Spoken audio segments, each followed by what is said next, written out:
लोगों को इस वीडियो में केमिस्ट्री के पहले चैप्टर ठोस अवस्था के न्यूमेरिकल्स सॉल्व करवाऊंगा। तो ध्यान दीजिए, इसमें पहला क्वेश्चन यहाँ पर है कि चांदी का क्रिस्टलीकरण FCC जालक में होता है यदि इसकी कोष्ठिका के कोर की लंबाई 4.07 × 10⁻⁸ सेंटीमीटर तथा घनत्व 10.5 ग्राम प्रति सेंटीमीटर क्यूब हो तो चांदी का परमाणु द्रव्यमान ज्ञात कीजिए। तो यहाँ पर जो है आपको परमाणु द्रव्यमान ज्ञात करना है। तो अब ध्यान दीजिए, यहाँ पर प्रयोग हुआ है FCC जालक, और FCC जालक के लिए आप लोग याद रखिएगा यहाँ पर जो Z का मान होता है FCC जालक के लिए ये होता है 4। अगर आपको ये नहीं पता है तो इसके पहले थ्योरी का वीडियो अपलोड किया गया है, आप लोग उस वीडियो को जरूर देख लीजिए, उसका लिंक आपको नीचे डिस्क्रिप्शन में मिल जाएगा। तो याद रखिएगा FCC के लिए Z का मान कितना होता है, 4 होता है। इसके अलावा ध्यान दीजिए, कोर की लंबाई दी गई है आपको, कोर यानी कि भुजा, इसकी लंबाई दी गई, इसे हम लोग लिखते हैं A से। इसका मान हो जाएगा 4.07 × 10⁻⁸ सेंटीमीटर, इतना आपको दिया गया है। इसके अलावा ध्यान दीजिए, घनत्व दिया गया है, घनत्व को लिखते हैं ρ से। यहाँ पर इसका मान दिया गया है 10.5 ग्राम प्रति सेंटीमीटर क्यूब, इतना आपको यहाँ पर दिया गया है। अब इसके अलावा ध्यान दीजिए, यहाँ पर लिखा है कि चांदी का परमाणु द्रव्यमान ज्ञात कीजिए, यानी कि M का मान आपको यहाँ पर ज्ञात करना है। तो अब ध्यान दीजिए, सूत्र होता है ρ बराबर, यानी कि घनत्व के पदों में सूत्र होता है ρ बराबर Z × M बटे A³ × Na। Na यहाँ पर जो है अवोगाद्रो संख्या है। तो अब ध्यान दीजिए, अगर इस सूत्र से हम लोग M का मान ज्ञात करें, तो अगर M का मान ज्ञात करें तो ये दोनों बटे वाली संख्याएं इधर ऊपर गुणे में आ जाएंगी, यानी कि इसको आप लिख सकते हैं बराबर ρ दिया गया है, ये दोनों गुणे में आएंगे, तो गुणे A³ × Na यानी कि अवोगाद्रो संख्या, इसके बाद बट्टे में यहाँ पर आ जाएगा Z। तो इस प्रकार से इतना हम लोग यहाँ पर लिख सकते हैं। तो अब ध्यान दीजिए, यहाँ पर यूज हुआ है Na यानी कि अवोगाद्रो संख्या, और इसका मान आप लोग याद रखिएगा, इसका मान होता है 6.022 × 10⁻23, ये आप लोग याद रखेंगे।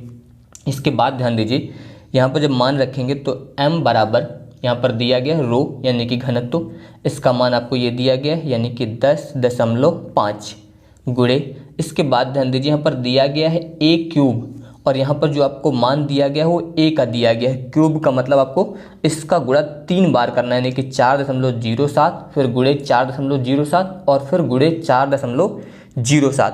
तो जब इसका आप 3 बार गुणा करेंगे तो लगभग ये शुद्ध करने पर इसका मान आएगा 67.42। आप गुणा करने के बाद शुद्ध करेंगे तो इतना आएगा, और गुणे ध्यान दीजिए यहाँ पर घात में था -8, तो 3 बार जब गुणा करेंगे तो 8 त्रिक 24, यानी कि 10 की घात हो जाएगा -24, ये इतना आ जाएगा गुणे।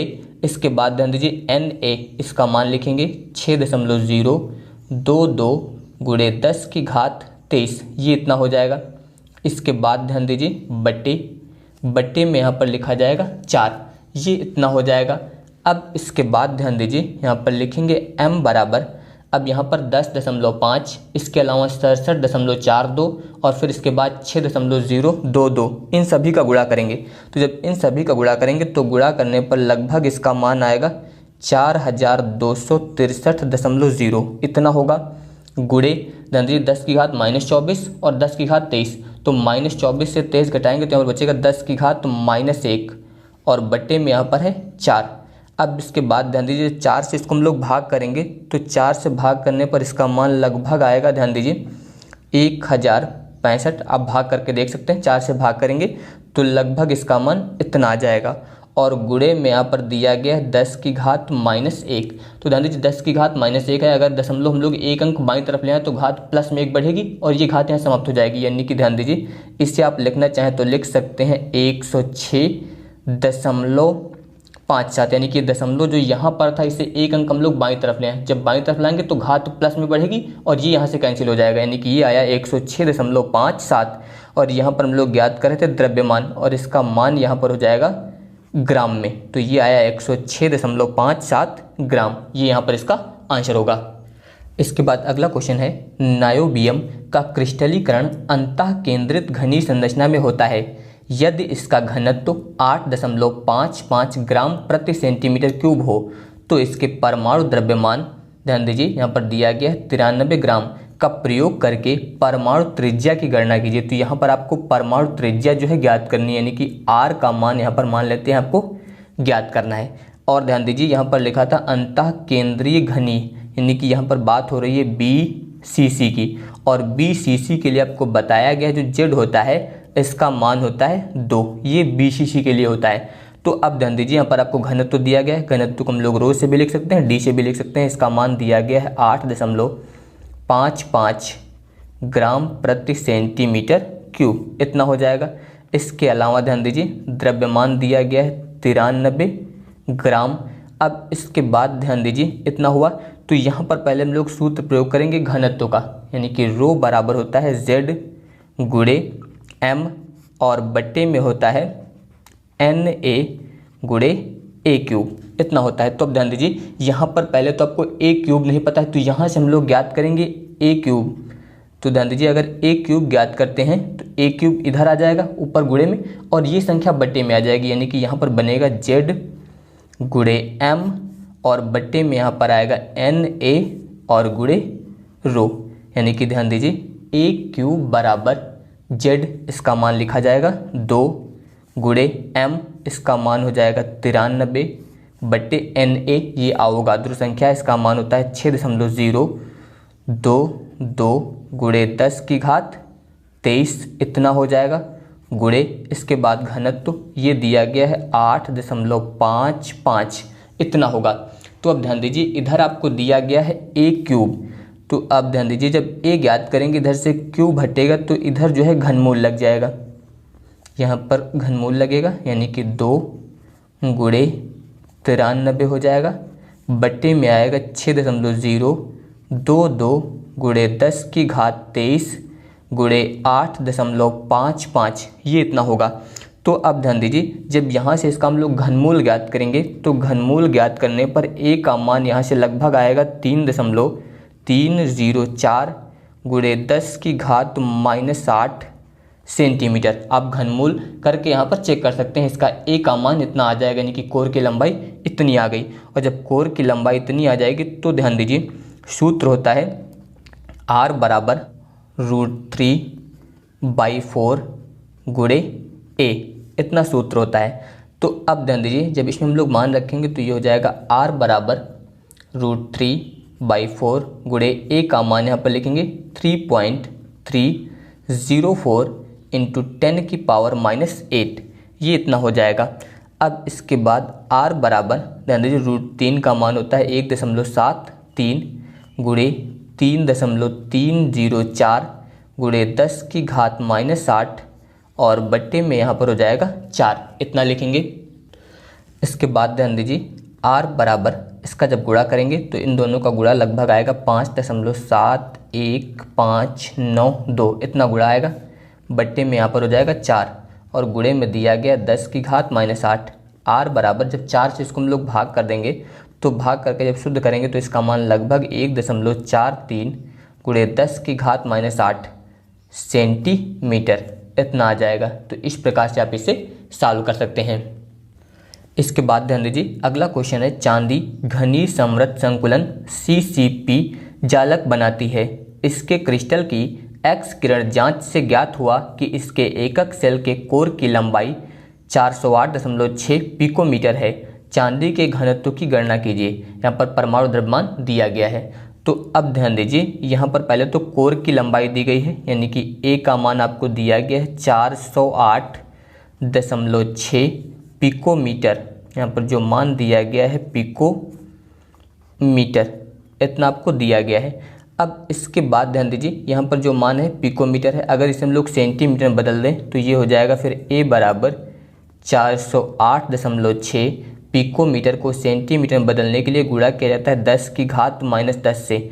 जब इससे गुणा करेंगे तो ये बदल जाएगा सेंटीमीटर में, इतना हुआ। इसके अलावा यहाँ पर दिया गया था आपको CCP, और CCP के लिए जो है जेड यहाँ पर इसका मान जो होगा 4, यानी कि जो परमाणुओं की संख्या होगी चांदी के वो 4 होगी। यहाँ पर आप बता सकते हैं CCP में जो है प्रति कोष्ठिका में चांदी के परमाणुओं की संख्या कितनी होगी, 4। तो जेड का मान यहाँ से हम लोग प्रयोग करेंगे 4। तो जेड हो गया, ए हो गया। इसके अलावा ध्यान दीजिए घनत्व तो आपको ज्ञात करना है, यानी कि रो का मान ज्ञात करना है, और परमाणु द्रव्यमान यानी कि एम का मान आपको दिया गया है यहाँ पर 107.9 ग्राम, इतना दिया गया है। अब ध्यान दीजिए सूत्र आपको बताया गया है, रो बराबर होता है जेड गुणे एम, इतना लिखेंगे, बट्टे में यहाँ पर हो जाएगा ए क्यूब गुणे एन ए यहाँ पर जो है अवोगाद्रो संख्या है। तो अब जब इसमें मान रखेंगे तो रो बराबर जेड, इसका मान हो जाएगा 4, एम इसका मान ध्यान दीजिए 107.9 बट्टे ए क्यूब। तो यहाँ पर ए का मान आपको दिया गया है, इसका क्यूब करेंगे तो यहाँ पर लिखेंगे आप 408.6 गुणे 10 की घात माइनस 10 की घात 3, इतना लिखेंगे। फिर गुणे अवोगाद्रो संख्या 6.022 गुणे 10 की घात 23, इतना हो जाएगा यहाँ पर ये 10 की घात 23। तो अब ध्यान दीजिए पहले आप लोग इसका गुणा करेंगे, इसका गुणा आपको 3 बार करना है, यानी कि क्यूब करना है। क्यूब करने के बाद इन दोनों का गुणा करेंगे, उसके बाद इसे भाग कर देंगे, यानी कि अब इस क्वेश्चन को आगे आप लोग स्वयं सॉल्व करेंगे, गुणा भाग करके आपको सॉल्व करना है। जब सॉल्व करेंगे तो इसका मान लगभग 10.5 ग्राम प्रति सेंटीमीटर क्यूब, इतना आ जाएगा। तो आप लोग इसे आगे स्वयं सॉल्व करेंगे। इसके बाद ध्यान दीजिए इसमें क्वेश्चन है कि यदि 3 तत्व ए, बी तथा सी रॉक घनी ठोस जालक में क्रिस्टलीकृत होते हैं, जिसमें ए परमाणु कोनों पर, बी परमाणु घन के केंद्र पर तथा सी परमाणु के फलक जो है केंद्रों पर उपस्थित हों, तो यौगिक का सूत्र क्या होगा। तो अब ध्यान दीजिए यहाँ पर अगर हम लोग घन बनाएं तो घन ध्यान दीजिए किस प्रकार से होगा। पहले यहाँ पर ध्यान दीजिए आप घन बना सकते हैं इस प्रकार से, ये यहाँ पर हो जाएगा एक घन। तो इसमें ये बताया गया है, यहाँ पर ध्यान दीजिए 3 तत्व हैं ए, बी, सी। तो यहाँ पर जो तत्व ए है ध्यान दीजिए इसके बारे में बताया गया कि ए परमाणु कोनों पर, तो ये जो है घन के कोनों पर उपस्थित। तो ध्यान दीजिए घन में कोने कितने हैं, एक यहाँ पर होगा, 2, इसके अलावा 3, 4, 5, 6, 7 और 8 कोने हो जाएंगे। तो इसका मतलब घन में जो कोने हैं टोटल 8 हो गए।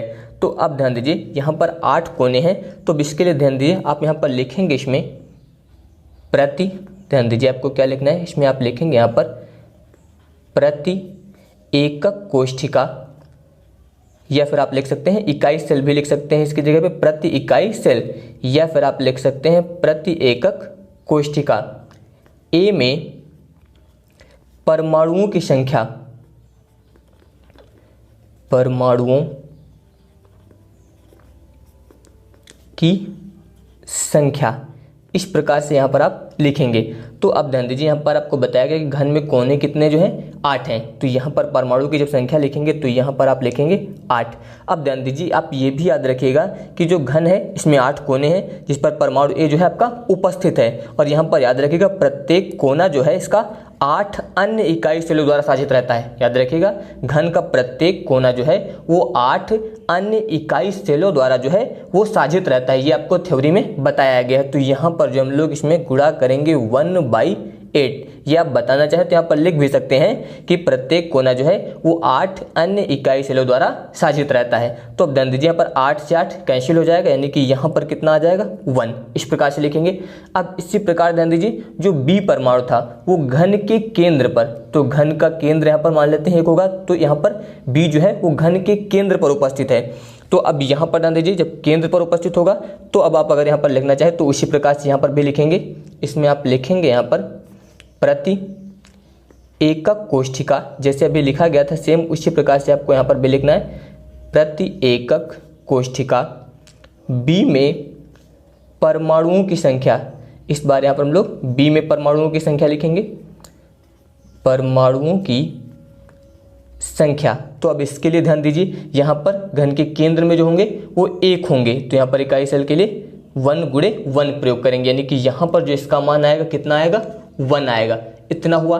अब इसके बाद ध्यान दीजिए यहाँ पर लिखा था जो C परमाणु है वो फलक केंद्रों पर, तो अब ध्यान दीजिए फलक के केंद्रों पर, तो अब ध्यान दीजिए घन का आकार जो है इस प्रकार से होता है। तो अब ध्यान दीजिए घन में फलक कितने होते हैं, जैसे कि मान लीजिए ये आपका पहला फलक है 1, इसके बाद ये हो जाएगा 2, इसी प्रकार से ये वाला हो जाएगा 3, इसके बाद ये वाला फलक होगा 4, इतने हुए। इसके बाद ये सामने का फलक 5 और ये इधर हो जाएगा 6, यानी कि घन में टोटल फलक जो होते हैं इसके 6 होते हैं। इस प्रकार से आप देख सकते हैं, इस प्रकार से घन का आकार होगा।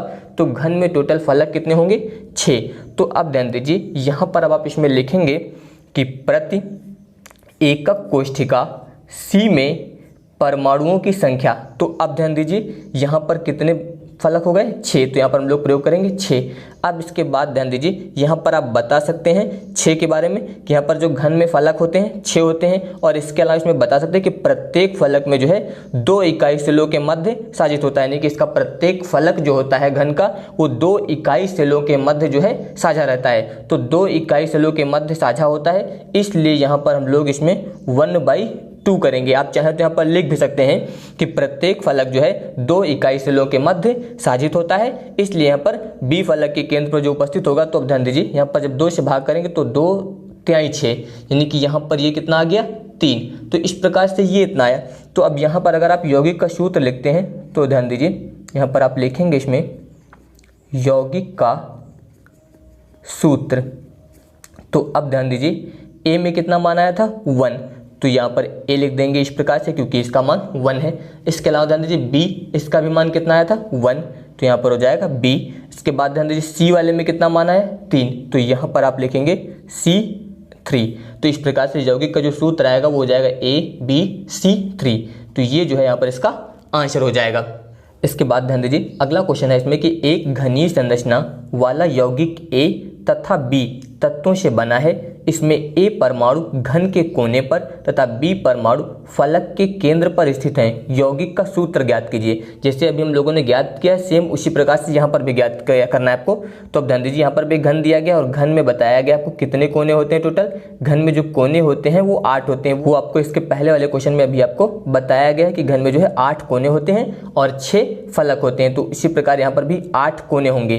तो यहाँ पर ध्यान दीजिए ये बताया गया है कि जो A परमाणु है ये घन के कोने पर है। A यहाँ पर जो है घन के कोने पर है और आपको बताया गया है यहाँ पर कि अगर घन के कोने पर उपस्थित है परमाणु A तो यहाँ पर प्रत्येक कोना जो होता है वो 8 अन्य इकाई सेलों द्वारा साझा रहता है। यानी कि प्रत्येक कोना जो है इसका वो 8 अन्य इकाई सेलों द्वारा साझा होता है। इसलिए यहाँ पर आप लिख सकते हैं, इसमें ध्यान दीजिए, इसमें लिखेंगे आप प्रति इकाई सेल A, यहाँ पर लिखेंगे आप परमाणुओं की संख्या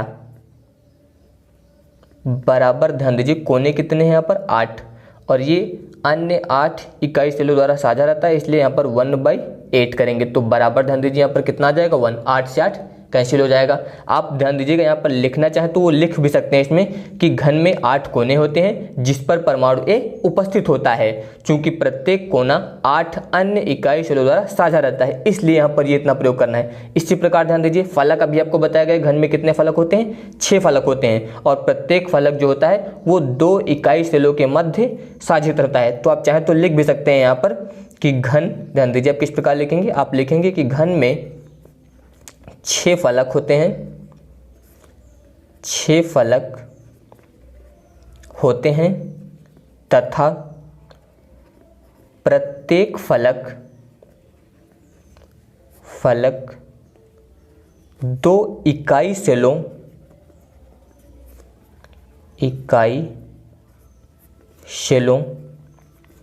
के मध्य साझित रहता है या फिर होता है, इस प्रकार से बता सकते हैं। और परमाणु B जो है फलक के केंद्र पर उपस्थित है, इसलिए अब आप यहाँ पर लिखेंगे, इसलिए प्रति इकाई सेल, इस प्रकार से B में परमाणुओं की संख्या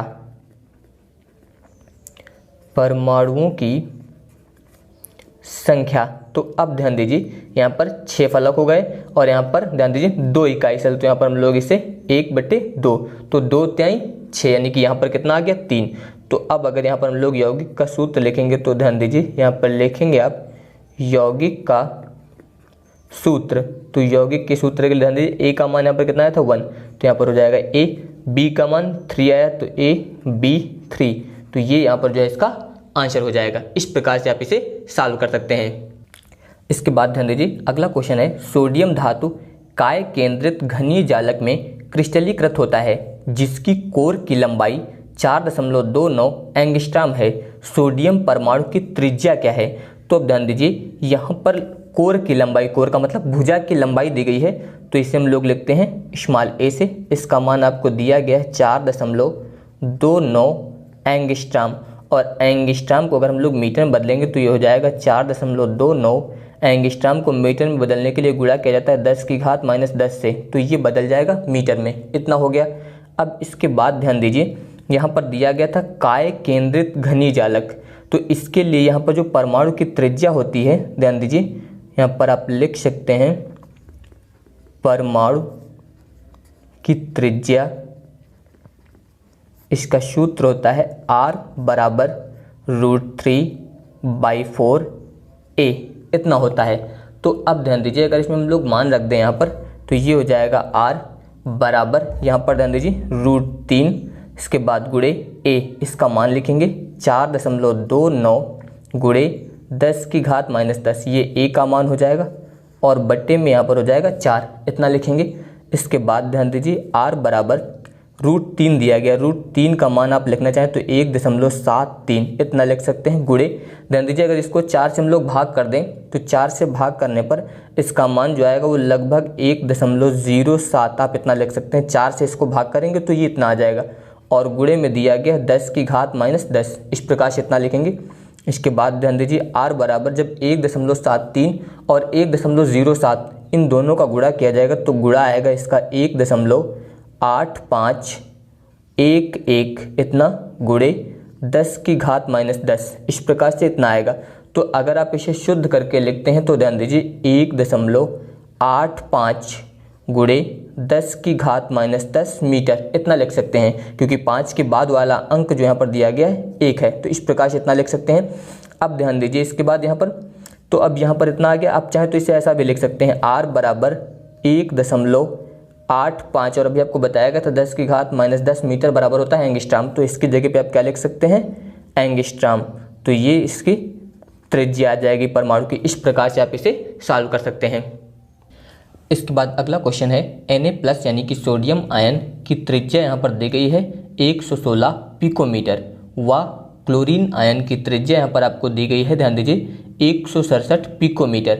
NaCl के एकक सेल का आयतन ज्ञात कीजिए। तो यहाँ पर ध्यान दीजिए आपको प्लस आयन की त्रिज्या दी गई है और माइनस आयन की त्रिज्या दी गई। तो प्लस आयन की त्रिज्या को हम लोग लिखते हैं R+ से, इसका मान आपको यहाँ पर दिया गया, ध्यान दीजिए 116 पिकोमीटर, यहाँ पर आपको दिया गया है पिकोमीटर। इसके अलावा ध्यान दीजिए यहाँ पर माइनस आयन की त्रिज्या दी गई है यानी कि R-, इसका मान दिया गया है 167 पिकोमीटर, ये भी आपको इतना दिया गया है।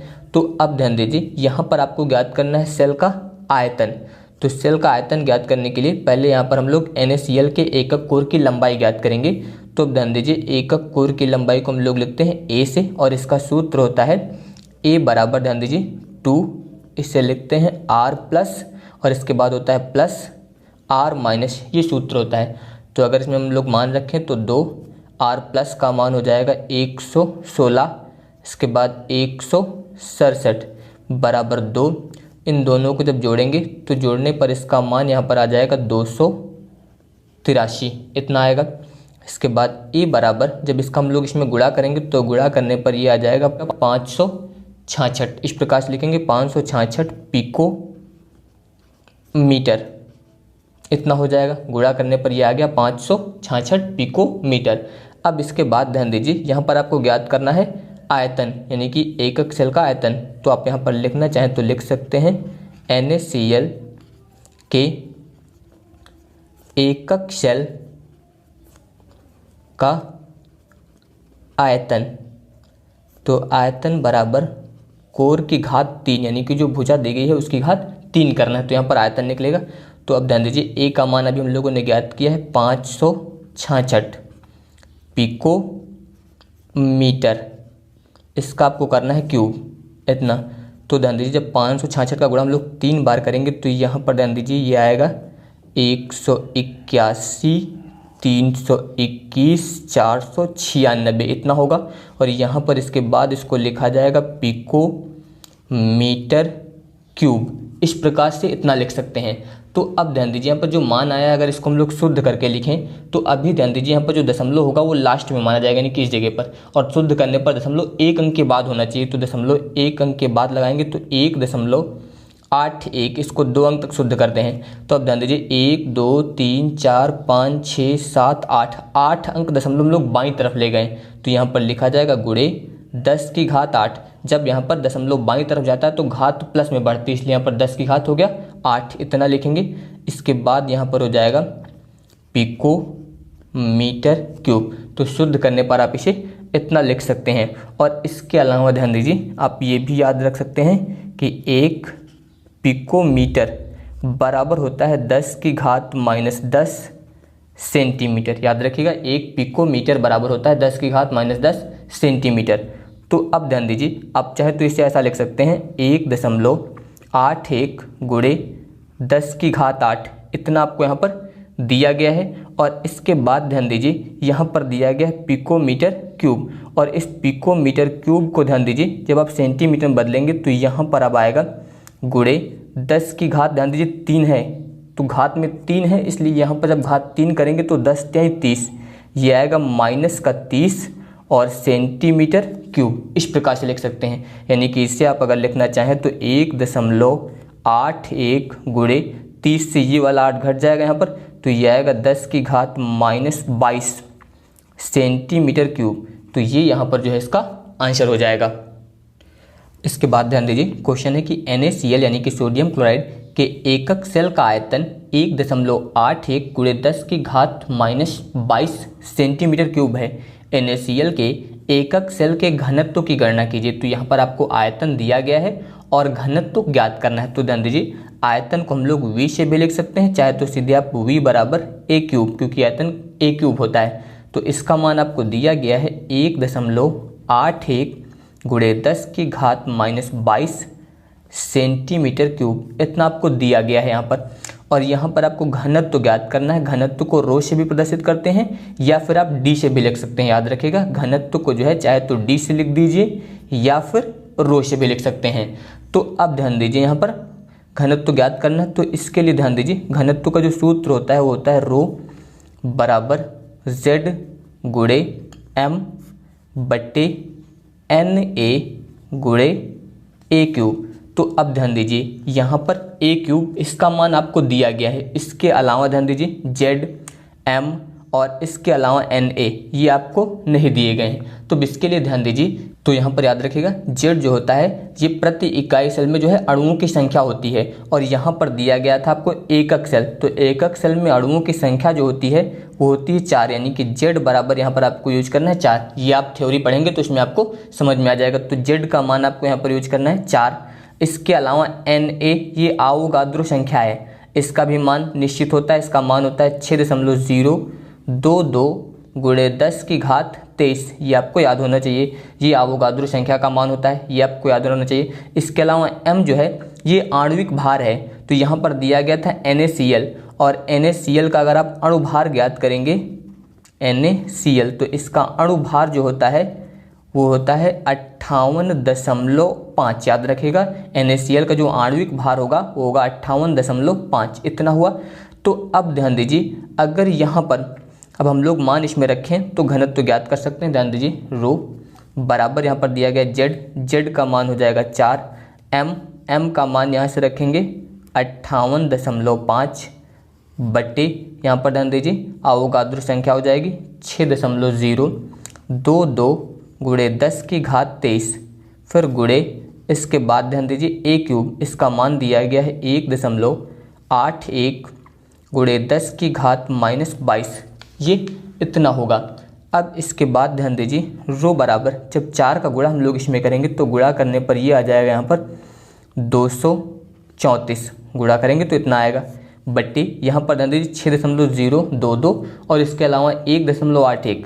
जब इन दोनों का गुणा करेंगे और गुणा करके उसे शुद्ध करेंगे तो लगभग आएगा 10.9, इतना आएगा 90 और गुणे, अब ध्यान दीजिए यहाँ पर 10 की घात 23 और 10 की घात -22, तो 23 से 22 घट जाएंगे तो यहाँ पर बचेगा 10, यानी कि 234 बट्टे इसका जब गुणा करेंगे ध्यान दीजिए 10.9 का तो 0.1 अंक और आगे आ जाएगा, यानी कि यहाँ पर सीधे आ जाएगा 109.0।